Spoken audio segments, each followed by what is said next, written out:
Hi friends, जय Jagannath. YouTube रे video upload करवार लगी बहुत सारा वीडियो में बनाने सी और हेटा माने अपलोड नहीं कर पारे, एडिटिंग नहीं कर पारे, हेती लगी हेटा गैलरी रे पेंडिंग हिकरी पड़ी थी।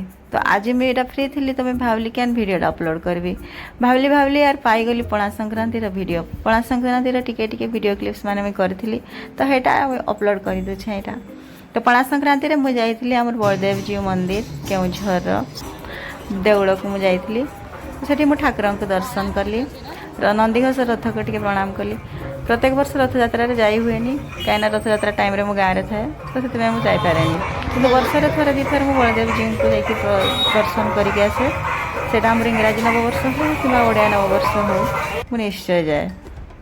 एटा जाइए मंदिर भितर मु दीप मंदिर भितर तो दीप जाली हुए बाहर मु दीप जाड़ी ठाकुर को बाहर मुझे प्रणाम करदेली। तापरे गली मंदिर भितर को ठाकुर को प्रणाम कली। भिड़ कहले हाँ बहुत भिड़ थिले आउ एटा टाइम थिला तो से 10-11 पाखापुखी थिला तो हेते भी वीडियो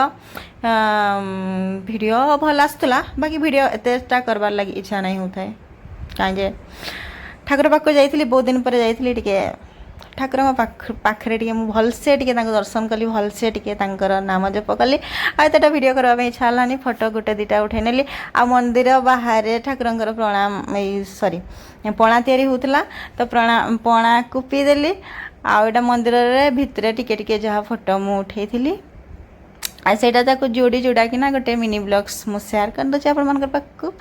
तापर यहाँ थी शॉपिंग मॉल मुझे जाइली लहंगार केतटा कलेक्शन देखबार था से गोटे गोटे फोटो उठेदेली। मोर शॉपिंग तापर सरीगला बोही पार नी जिनस पत्र तथापि बोही बोही कि आनिली रूम को आसला बेलू मौसी रेडी कर देथिले पणा आसिक रूम रे पणा पीदेली तापर शोई पड़ली। टाटा बाय बाय, जय जगन्नाथ।